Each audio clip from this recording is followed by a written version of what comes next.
A T-04 Zulu, the Russian frigate Admiral Grigorovich, slices through the ice off East Greenland at 28 knots, scanning for American submarines. But the threat isn't under the water. Two Ukrainian Magura V5 drones have locked onto the frigate's wake. The Russian crew thinks they are safe in NATO's backyard, but they are about to learn that Ukrainian vengeance has infinite range. This strike is a receipt. Just 48 hours ago at Davos, Zelensky laid it out cold. Your ships can sink off Greenland just as easily as they did in Crimea. Moscow called it a bluff. Bad call. While the Kremlin was laughing, Ukrainian special operations were already converting two innocent-looking aid containers floating nearby into lethal launch bays. On the tactical map, the Grigorovich is sweeping its radar for NATO destroyers completely blind to the two Magura V5s slipping out of their shells just miles away. AT-0405 Zulu. The two Magura V5s are cutting through the black slushy water like knives in a classic hunter-killer formation. They are spaced exactly 2 nautical miles apart for a reason. Magura 1, ice out front acting as the loudmouth decoy designed to eat radar waves, while Magura 2IS, the silent assassin trailing in its blind spot. In Lviv, the operator receives final confirmation from NATO intelligence that the Admiral Grigorovich is 18 miles out, but the Arctic immediately throws a curveball. Out of the freezing mist, an 80-foot iceberg looms up like a white tombstone directly in the flight path. The onboard AI hesitates, forcing the operator to instantly override and grab manual control. It takes 8 seconds of white-knuckle flying to crank a hard 15-degree turn, missing the ice wall by inches before wrestling the boats back onto their attack vector. Then physics gets ugly. The minus 15-degree fog is so thick and electrically charged it chokes the Starlink connection. The screens go black for a terrifying 20-second blackout, leaving the mission hanging by a thread until the backup kicks in. High above the cloud deck at 25,000 feet, a TB-2 Bayraktar catches the weak UHF pulse and bridges the gap, stabilizing the link just as the real trouble starts. On the bridge of the Grigorovich, the game of hide-and-seek ends. The radar officer spots the two low RCS Echoes sprinting at 40 knots and realizes these aren't ice floes.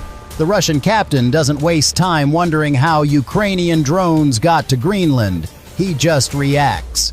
The ship's klaxons scream as the Pantsir-M air defense system spins up, and the AK-630. Rotary cannons go hot. The element of surprise is gone. The bear is awake at 0408 Zulu. The Admiral Grigorovich decides to stop playing nice.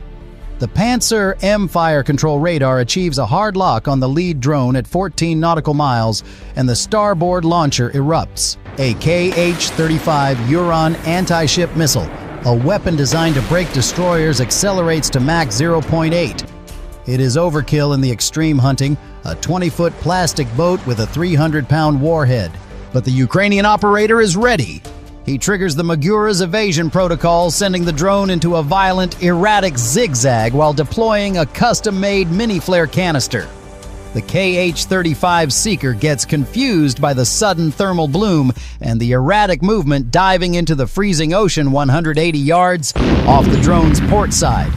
The massive shockwave nearly capsizes the tiny vessel, but the Magura rights itself and keeps charging. The Russian crew doesn't hesitate to double down. A second Kh-35 roars off the rail, targeting the trailing drone this time. Again, the combination of AI-assisted maneuvering and flares fools the missile, sending it harmlessly into the depths 220 yards away. Realizing their expensive cruise missiles are useless against these agile targets, the Russian captain orders a hard turn to present the ship's broadside. This brings the real problem to bear: the AK-630 rotary cannons. Two streams of red tracers tear through the Arctic fog, churning the water around the lead Magura into a frothing white cauldron. The gunnery is terrifyingly accurate. 30mm shells slash the water just 6 feet from the drone's hull, spraying the camera lens with icy brine. One of the drone's decoy flares is intercepted in mid-air, exploding in a puff of magnesium. But the Maguras have two things going for them. They are riding less than 5 feet off the deck, and their radar-absorbent coating is wreaking havoc on the Russian fire control solution. The guns are spraying, but the drones are frequency hopping through the radar bands, ghosting in and out of the lock. Desperate, the Russians deploy MANPADS teams to the freezing deck with Iglis missiles preparing for a knife fight at point-blank range. A T-0410 Zulu with the Russian guns blazing the lead, Magura executes the mission's core trick. The operator triggers the deployment rack and 4 Arctic Wasp FPV drones launch from the Magura's deck. These 5-pound buzzing nightmares immediately split into 2 pairs flanking the ship at wave-top level. The goal isn't to sink the frigate with these tiny warheads, it is to drive the Russian radar computer insane. And it works! The Pantsir-M targeting system designed to track a handful of missiles is suddenly confronting 6 distinct threats swarming from different vectors. The radar screen lights up like a Christmas tree. The automated turret whips back and forth violently trying to calculate solutions for targets moving at 120 miles per hour. The AK-630. Cannons scream in full auto-shredding 2 of the Wasps in midair, but the system is overwhelmed. The portside gun overheats after 15 seconds of continuous fire, its barrels glowing cherry red in the Arctic gloom. The MANPADS teams on deck manage to down a 3rd Wasp with an Igla-S missile. But the chaos has achieved its purpose. The Russians are looking at the flies, not the sledgehammer. While the Grigorovich fights the distraction, Magura too slips into the shadow zone. The operator steers the strike boat into the radar blind spot created by the ship's own superstructure looping wide toward the stern. The Russians are so focused on the swarm and the lead decoy that they miss the heavy hitter circling behind them. By the time the AFT lookout spots the wake and screams the warning, it is too late.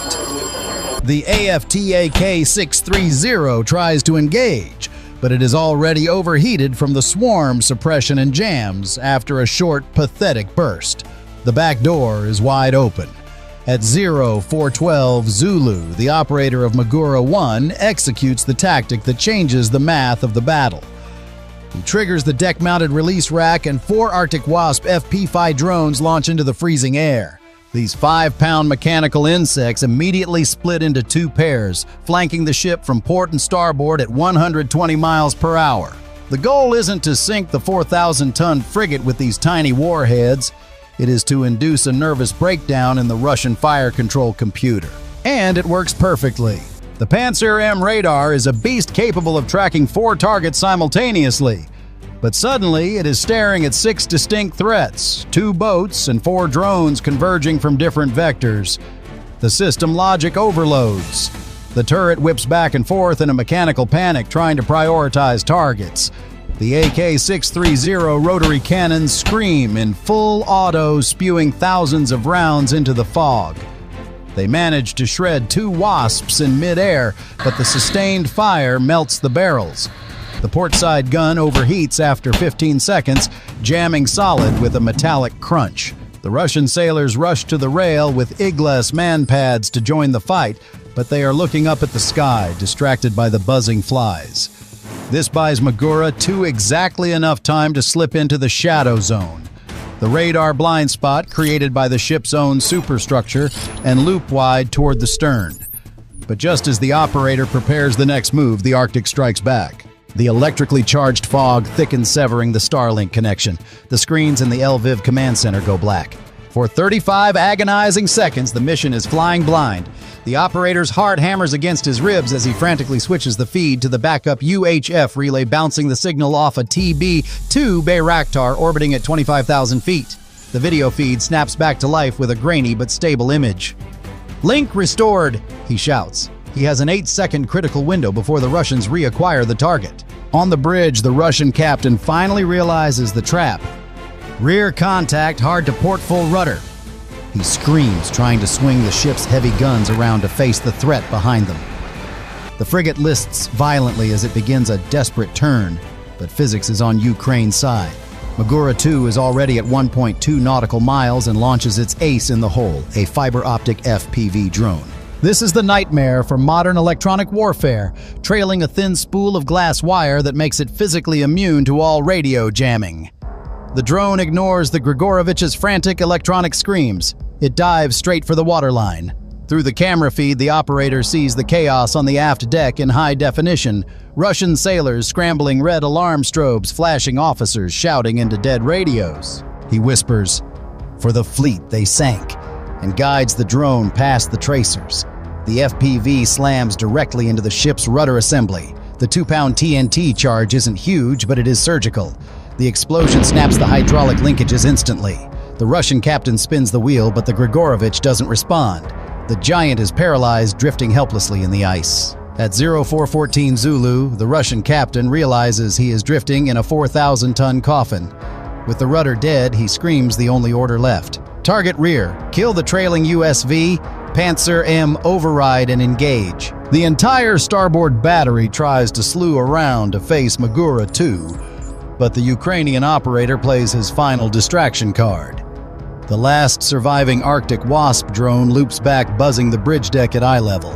It forces the fire control radar to stutter for 1 critical second, trying to track the mosquito instead of the shark. But the Russians are done playing games. The forward AK-630 cannon finally finds its mark. A burst of 30mm high-explosive shells walks across the water and slams into the deck of Magura I, the decoy boat. There is a flash of secondary explosions as the electronics bay cooks off, slowing the vessel from 45 knots to a limping 25. Now comes the trump card. Magura 2IS untouched, fully loaded with 660 pounds of RDX explosives and sprinting at 45 knots. The range is 0.6 nautical miles. The Russian gunners abandon their radar and grab the manual triggers on the 12.7mm Cord heavy machine guns. The water around the strike boat erupts into white geysers as a wall of lead hammers the ocean surface. Bullets tear through the waves just 3 feet from the hull. The operator in Lviv overrides the AI safety protocols. He violently jigs the joystick, forcing the Magura into a final chaotic zigzag to dodge the stream of tracers. The boat is shaking, the engine is screaming at redline, and there is nothing left between it and the Russian hull but open water and a terrified gun crew. A T-0415 Zulu. The video feed from Magura II becomes a terrifying tunnel vision. The distance counter drops like a stone, 400 yards, 200 yards. The camera zooms in and the pixels resolve into a scene of absolute horror on the Russian fantail. Sailors are scrambling over equipment crates, abandoning their posts. The red strobes of the general quarters. Alarm are pulsing against the gray mist. Over the intercepted radio frequency, the Russian bridge is screaming a final hopeless order. Ram inbound, brace for impact. Brace, the operator in Lviv, narrows his eyes. He isn't looking at a ship anymore. He is looking at a memory of everything Russia did to his coast. The countdown hits 5 seconds. The Pantsir-M system manages one last desperate slew. It fires a short blind burst of 30mm shells. The rounds scream past the camera, one of them grazing the starboard cowling of the drone, sending a shower of fiberglass sparks into the air, but it doesn't stop the momentum. 4 seconds, 3 seconds. The Magura is now so close you can read the hull numbers on the Grigorovich's stern. The operator tightens his grip on the controls, steadying the final vector to hit directly below the waterline, right where the armor is thinnest. The video feed cuts out, but the physics is just getting started. The Magura II slams into the stern at 45 knots, detonating its 660-pound payload directly against the hull. Because water is 800 times denser than air, that explosive energy has nowhere to go but through the steel. It creates a bubble pulse effect, a massive void that expands and collapses with a pressure spike exceeding 10,000 pounds per square inch. It grabs the 4,000-ton frigate and shakes it like a terrier shaking a rat. The hull plating brittle from the -15-degree cold shatters like glass. But the kill shot comes from the inside. The shockwave travels up through the keel and detonates the ship's own magazine. The Kalibr cruise missiles stored amidships cook off in a sympathy detonation. A pillar of fire erupts 300 feet into the Arctic sky, momentarily turning the fog into a glowing orange wall. The Admiral Grigorovich lists violently to 45 degrees. The freezing Atlantic rushes into the engine compartment, extinguishing the turbines and sealing the vessel's fate. In exactly 8 minutes, a $500 million warship is converted into a submarine. This shockwave travels way further than the ocean floor. It hits Moscow right in their strategic roadmap. Putin has been betting the house on the Northern Sea route, claiming the Arctic as Russia's future economic highway and private fortress. Well, Ukraine just put up a massive burning roadblock. They proved that with a nondescript commercial ship and a few drones, they can deny area control anywhere on the globe. It forces the Kremlin to swallow a bitter pill. There is no sanctuary left. Not in the Black Sea, not in the Baltic, and definitely not here. The ice curtain Russia tried to build has just been melted by a couple of plastic boats. Let's look at the math because it's embarrassing. Russia deployed a $500 million asset to bully NATO. Ukraine countered with 2 drones and some aid containers worth maybe $300,000 total. That is an asymmetric trade that no military budget on Earth can sustain. The lesson for today is simple. Don't flex your muscles in NATO's backyard if you haven't checked your 6. Zelensky promised that Russian ships would sink off Greenland just like they did in Crimea. Today he cashed that check. So I've got a question for the armchair admirals down in the comments. We just saw a modern Q-ship tactic, civilian containers hiding military killers. It's effective, but it opens a Pandora's box. If you were a NATO commander, how do you even police that? Do we start inspecting every single cargo ship in the Atlantic? Or is the era of the heavy surface warship officially dead? Let me hear your battle plans below. If you want to see more ways innovation is wrecking the Russian war machine, smash that subscribe button. Bye for now.